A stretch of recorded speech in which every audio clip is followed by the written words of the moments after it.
안녕하세요. 베네딕트 한입니다. 배우가 되려고 상경했는데 공연이 없어서 먹고 사는 것조차 전전긍긍하고 있는 무명 배우입니다. 오늘의 주제는 30대가 되기 전에 알았더라면 좋았던 것들이라는 주제로 이야기를 해볼까 합니다.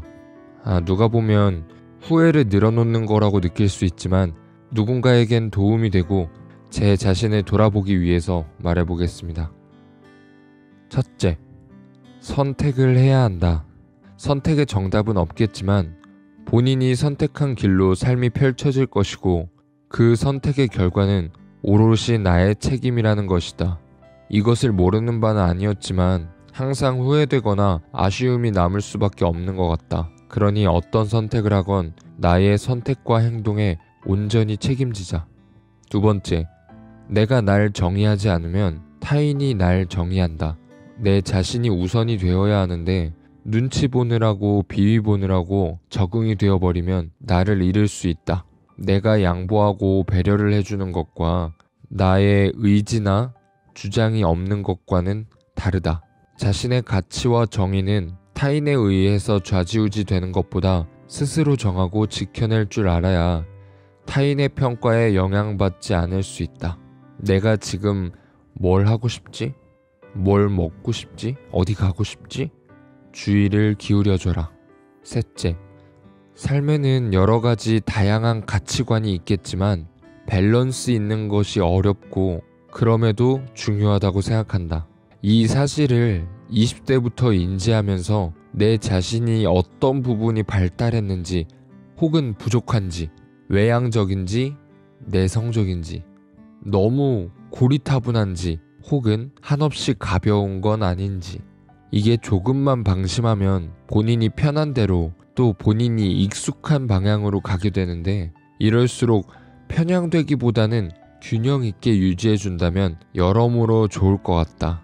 셋째, 스트레스는 만병의 근원이다. 세상에는 스트레스를 다스릴 수십 가지 방법이 있을 텐데 그 중에서 본인에게 가장 잘 맞는 패턴들을 그리고 본인만의 루틴들을 만들어둬라. 어떻게 보면 방금 말했던 내가 뭘 하고 싶은지 아는 것과 연관이 있는데 가령 예를 들자면 담배를 태우고 술을 잔뜩 마시고 이러한 일들이 본인에게는 해롭겠지만 내가 살아보니 담배를 안 피우고 술을 안 마셔도 모든 스트레스를 본인이 감당을 하면 피부, 안색, 건강, 탈모, 폭식 등 이러한 것들로 결국 돌아온다.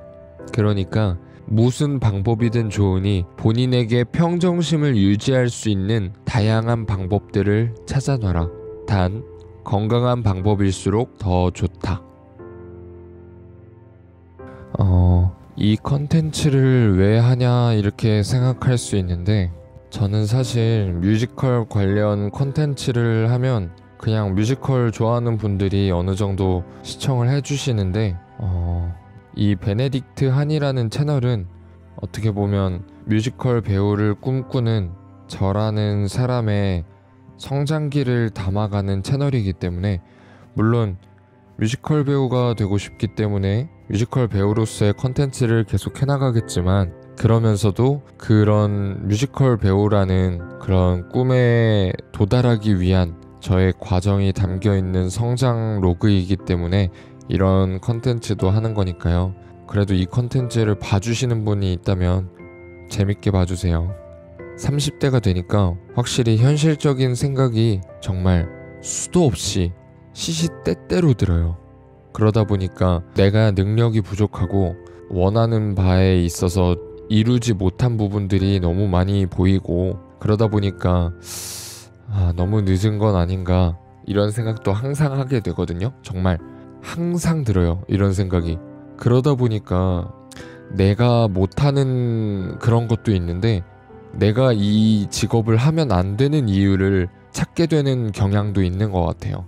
그러니 30대에 이 예술을 이어나가려고 하는 사람들이 얼마나 마음고생이 많고 얼마나 힘든지를 새삼 다시 한번 뼈저리게 느끼고 있어요. 그래서 요즘은 제가 클럽하우스를 하면서 그 안에서 대화를 하면서 느낀 건데, 문제는 이 배우라는 직업군은 현재 가장 탑 티어에 있는 높은 직군에 있는 분들도 사실 일이 있다가도 없다가도 있는 뭐 그런 형국이란 말이죠. 지금 가장 잘 나가는 배우들은 사실 일이 당연히 있어야 되는 거예요. 없으면 그건 진짜 잘못된 거죠. 제일 잘 나가는데. 잘 나가는 분들도 일이 있다가도 없다가도 있는 그런 상황이거든요. 이건 뭐 제가 말하고 있는 게 아니라 클럽하우스에서 계신 배우님들이 얘기해 준 거니까요.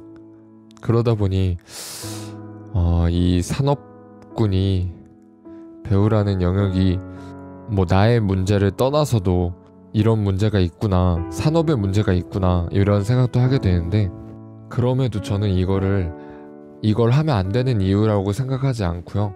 안 될 이유라고 생각하지 않고요.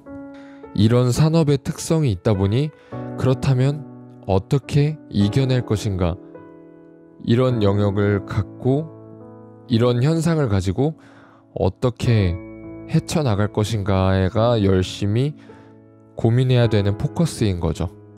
그렇다면 뭘 연동해야 더 안정감을 가지고 할 수 있을까?